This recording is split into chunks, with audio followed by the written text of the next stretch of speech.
Salut à toutes et à tous et bienvenue dans ce nouveau tutoriel Affinity Photo.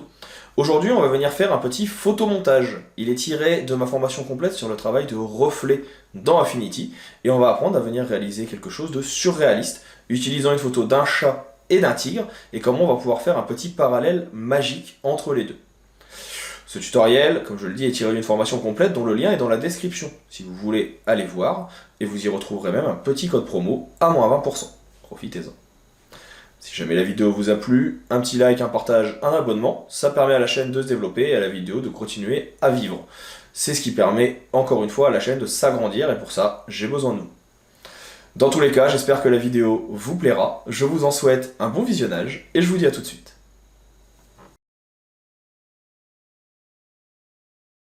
Attaquons notre dernier exercice de cette formation Affinity Photo sur les reflets, suppression ou ajout. On va partir ici dans un petit photomontage surréaliste sur la thématique du reflet.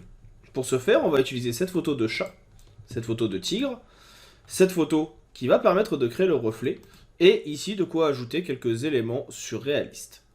On va commencer par venir détourer nos différents éléments. Donc là, je vais commencer par venir sélectionner mon chat. Pour ça, je vais prendre mon outil pinceau de sélection, qui va me permettre d'aller beaucoup plus vite, et d'avoir une sélection de mon animal. Alors la sélection ne sera pas forcément parfaite, mais vous allez voir qu'on pourra toujours venir la retravailler par la suite. Donc on vient ici récupérer le chat, on récupère tous les éléments, on a la chance que la photo soit assez contrastée avec un fond qui soit relativement flou, permettant de pouvoir rapidement découper le tout. Prenez bien sûr votre temps, c'est ce qui vous permettra d'avoir un photomontage de qualité. Ici on va venir juste appuyer sur la touche permettant de venir effacer des éléments. Là, je vais venir réduire aussi mon pinceau et en appuyant sur Alt, je vais venir réduire un petit peu le contour de la sélection pour avoir quelque chose qui soit un petit peu plus adéquat. Donc, petit CTRL Z, je veux bien qu'il me reprenne la sélection ici. Voilà. On va venir également, j'en profite, faire une petite amélioration de la sélection. Pour cela, je vais venir ajouter un léger contour progressif. Pourquoi ? Parce que vous allez voir que si je n'en mets pas, si je viens ici faire mon masque de fusion, faire un CTRL D, on aurait quelque chose qui serait totalement net et ça va impacter un petit peu la photo, ce qui serait un peu dommage. Pour avoir quand même du net sur certaines parties, surtout au premier plan, je vais reprendre mon pinceau, me mettre avec ici du blanc, ça va me permettre en fait de pouvoir venir repeindre. J'augmente l'opacité, ici, je vais mettre la dureté à quelque chose comme 40%. Et en fait, je vais juste venir repeindre ici contre le chat. Ça va me permettre de venir rajouter du net et de venir effacer les petits défauts qui seraient un petit peu trop présents. Parce qu'au premier plan, ce qu'on veut, c'est quelque chose qui soit quand même relativement net. On peut bien sûr venir toujours baisser la taille de notre pinceau pour être encore plus précis. Et si vous avez une tablette graphique, vous pouvez bien sûr vous l'utiliser pour être sur quelque chose qui sera beaucoup plus précis. Donc là, de cette façon, là, moi, le chat, il me plaît bien. Je vais prendre mon calque, CTRL-C pour copier, et je vais venir sur ma photo ici et coller avec un CTRL-V. On va venir le placer, on va venir également le réduire un petit peu, et donc, il sera à cet emplacement. Ça sera ici qu'on viendra travailler dessus par la suite.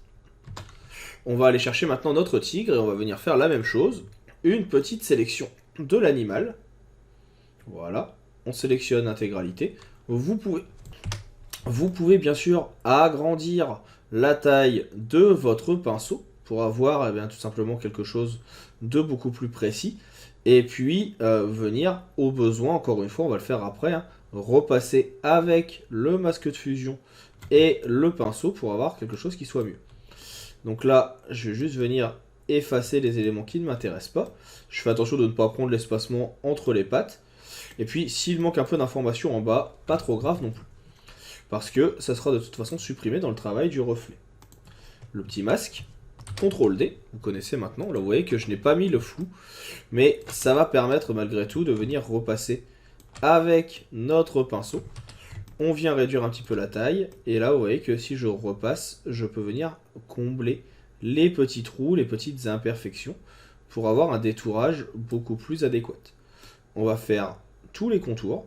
Alors il y a d'autres techniques, hein, c'est juste que je trouve que personnellement ça marche très très bien de faire comme ceci. C'est pour ça que j'ai fait ce choix. Là, le fait de ne pas avoir mis de contour progressif, par contre, je suis vraiment obligé de repasser partout, parce que sinon j'ai un petit effet de pixelisation qui n'est pas forcément optimal, qui n'est pas forcément très très beau, et donc du coup il faut vraiment venir retravailler le tout. Donc ici je vais venir appuyer sur X pour inverser, parce que je vais venir au contraire effacer certaines parties, mais ça fonctionne aussi, hein, l'important vraiment c'est de venir effacer ce qui ne nous intéresse pas. Voilà, donc là je vais peut-être un petit peu trop couper l'ajout, je rappuie sur X pour venir remettre du noir et récupérer de la sélection. Donc ici ça me plaît bien. N'hésitez pas à zoomer, hein, si vous en avez besoin. Pour le coup, parce que ça va être beaucoup plus petit et opacifié, ça m'ira très bien. CTRL C, je reviens ici, je fais un CTRL V. On va venir utiliser la petite manette qui est ici pour faire un demi-tour. Et on va également venir réduire la taille, tout simplement parce qu'il faut qu'il rentre dans la flaque. Donc on va venir l'agrandir un petit peu quand même, ici. Et on va venir utiliser notre outil de dégradé ou notre pinceau, mais avec une dureté à 0. Les deux sont possibles. Donc là, je vais remettre le tout. Forcément, si je clique à côté, ça marche moins bien. Je vais supprimer les photos dont je n'ai plus besoin. Je vous rappelle d'ailleurs que vous pouvez les retrouver disponibles dans les fichiers de téléchargement. Et donc là, on augmente un petit peu la taille, on se remet sur le masque de fusion qui est ici, et là on va juste venir effacer le bas. On va pouvoir venir adapter comme on veut, et si besoin, en baissant vraiment la dureté à 0, vous allez pouvoir venir faire un petit effet de transition de votre reflet. C'est ce qui va m'intéresser. On va pouvoir venir effacer également un petit peu au-dessus, parce que sinon là, il sort de la flaque. Ou alors, tout simplement, venir le réduire. Ici, je vais le réduire, parce que je veux quand même garder une partie de la tête de l'animal. Et puis, j'adapte un petit peu le tout, donc le reflet qui apparaît ici. Pour que le reflet soit encore plus incrusté, on va baisser l'opacité, pour donner vraiment l'impression qu'il est dans la flaque d'eau. Donc là, vous voyez qu'en le passant à 46%, ça marche plutôt pas mal. Pour le bas du chat, je vais faire pareil. Je vais venir cliquer sur le masque, reprendre mon pinceau, et je vais juste venir baisser un petit peu, alors pas tant, l'opacité des pattes. Vous voyez que je peins de très bas, ça permet de venir donner un effet d'incrustation. Donc là, on a fait quasiment l'intégralité des retouches, ou en tout cas des incrustations. On va maintenant passer à la partie retouche, en venant ici commencer par mettre un calque de niveau sur le chat. Ce calque de niveau, il va nous permettre de venir modifier les éléments. Là, on voit qu'il est fait partout. Moi, je vais venir le mettre uniquement sur le chat en le faisant glisser ici, dans le groupe. Et ici, on va pouvoir venir donc réduire un petit peu l'effet, modifier les niveaux de blanc, modifier les niveaux de noir pour avoir quelque chose qui soit un peu plus contrasté. Donc ça va permettre d'avoir quelque chose qui soit visuellement un petit peu plus chatoyant et qui corresponde aux besoins de la composition. On va également en profiter pour venir faire un autre calque qui va être un calque de noir et blanc. Pourquoi? Tout simplement parce que je veux ici désaturer un petit peu le chat. Je vais pouvoir jouer sur les différentes teintes pour qu'ils correspondent un petit peu plus à la photo. Et surtout en baissant l'opacité ici, je vais pouvoir avoir quelque chose qui va correspondre un peu plus à l'ambiance générale. Parce que sans ça, il est un petit peu trop jaune à mon goût. Et donc là, vous voyez que juste en venant jouer maintenant sur le curseur du jaune ou du rouge, je peux modifier un peu les teintes globales. Et c'est exactement ce qui m'intéresse. Je vous avais dit aussi tout à l'heure que l'on allait ajouter un petit côté un peu féerique. Donc là, je vais faire un CTRL C, un CTRL A pour tout sélectionner, puis CTRL C. Et je vais venir faire un CTRL V de mon espace de travail qui est ici, que vous connaissez. Je vais le mettre tout en haut. Et on va venir jouer dans les modes de fusion. Moi, ce qui va m'intéresser, ça va être... toc toc toc, où est-ce qu'il est? Superposition, que j'avais bien aimé. Et qui donne un effet vraiment graphique dans notre montage. Pour ça, on va juste venir mettre un petit masque de fusion également dessus.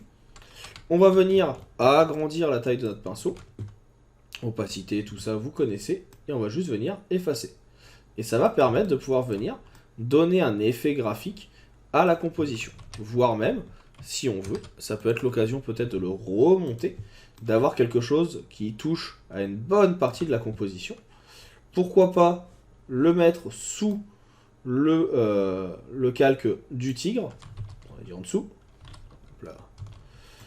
J'ai un peu de mal à le placer. Voilà. Pour avoir quelque chose qui convient un petit peu mieux.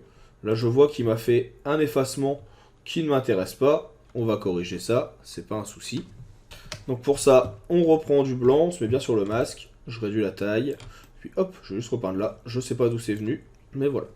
Donc là on commence à avoir nos effets un petit peu graphiques et féeriques avec notre travail de reflet sur le tigre et sur le chat. On va juste venir faire maintenant des corrections colorimétriques globales.